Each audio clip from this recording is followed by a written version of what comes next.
వారాంతర సమావేశానికి ఇచ్చేసేటువంటి party secretaries అందరికీ నా ప్రత్యేక ధన్యవాదాలు. నిజానికి ఏంటంటే ఆంధ్రప్రదేశ్ ప్రజల్ని అమాయకుల్ని చేస్తూ, లేదు ఆంధ్రులంటే ఎందుకు పనికిరానటువంటి చేతగాని అసమర్థులు అన్నట్టుగా కేంద్రానికి ఇక్కడ కూటమి ప్రభుత్వం సంకేతాలు ఇస్తుంది. ఎందుకంటే సిగ్గుపడాల్సినటువంటి విషయం ఏంటంటే ప్రపంచ యోగా డేని ఆంధ్రప్రదేశ్ వేదికగా ఇక్కడ కార్యక్రమాన్ని చేపట్టారు. ఈ కార్యక్రమాన్ని నరేంద్ర మోడీ గారు తీసుకొచ్చి ఇక్కడ యోగా ఎలా చేయాలన్నది నేర్చుకోవాలి.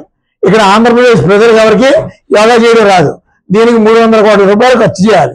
ఇప్పటికే అప్పుల్లో ఉన్నటువంటి ఆంధ్రప్రదేశ్, ఘోరాతి ఘోరంగా అన్యాయం అయిపోతున్నటువంటి ఆంధ్రప్రదేశ్, మోడీ గారు వచ్చినప్పుడల్లా 600 కోట్లు 1500 కోట్ల రూపాయలు, ఇప్పుడు 300 కోట్లు, సుమారు ఇప్పుడు 2000 కోట్ల రూపాయలు ఆయన పర్యటన పేరు చెప్పి ఆంధ్రప్రదేశ్ ఖజానా నుంచి ఆయన ప్రచారానికి పట్టుకుపోయాడు. వాస్తవానికి అందుకు 10 రెట్లైనా ఆంధ్రప్రదేశ్కి ఏమైనా ఇచ్చారా అంటే ఏమీ లేదు. అప్పులు కనబడుతున్నాయి, సుమారు 15 లక్షల కోట్ల రూపాయలు. ఈ అప్పులన్నీ కూడా ఆంధ్రప్రదేశ్ ప్రజల మీద, భావితరాల మీద నెత్తి మీద పడుతున్నటువంటి పరిస్థితులు.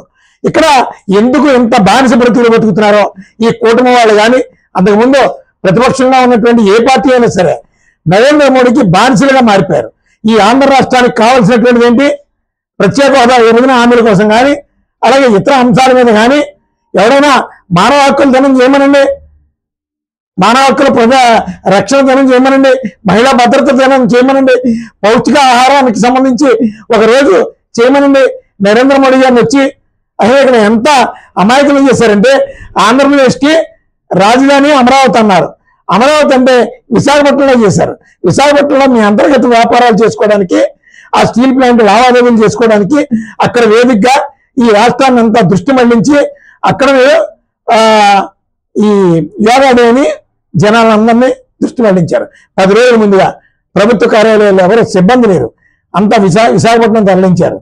ఇక్కడ స్కూల్ బస్సులు, ప్రైవేట్ బస్సులు అన్ని కూడా విశాఖపట్నం తరలించారు. ఆ 3 రోజులు ఆ పిల్లల తల్లిదండ్రులు వర్ణనాతీతం, వాళ్ళ బాధలు.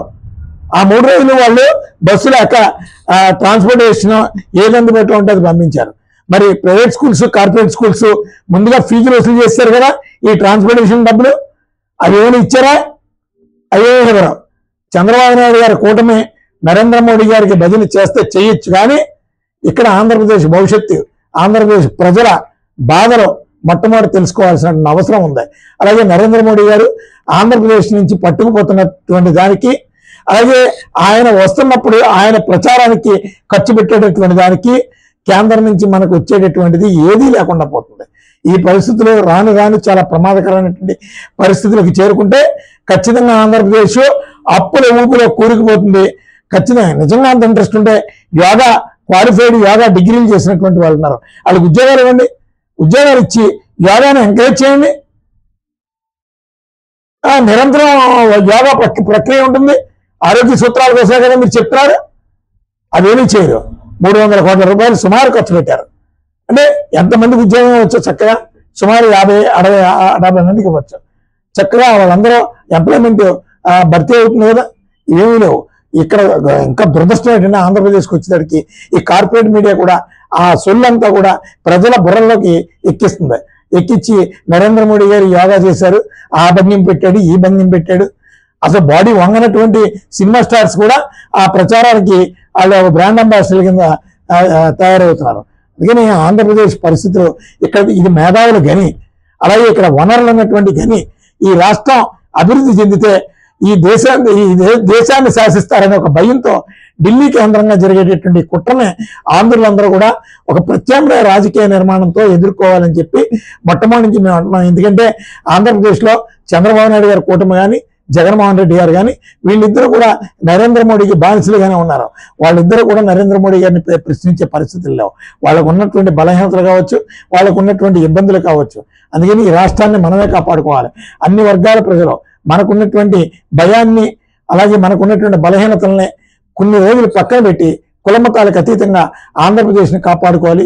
అందరూ సంపదకి అనుకూలమైనటువంటి పరిస్థితుల్లో పేదరికం లేనటువంటి ఓ సమాజాన్ని ఆంధ్రులకు ఇద్దామని చెప్పి రాష్ట్రీయ ప్రజా కాంగ్రెస్ పార్టీ పిలుపునిస్తుంది. ఈ దిశగా ముందు ప్రత్యామ్నాయ రాజకీయ నిర్మాణం కోసం రాష్ట్రీయ ప్రజా కాంగ్రెస్ పార్టీ ఒక సమీకరణ చేస్తుంది.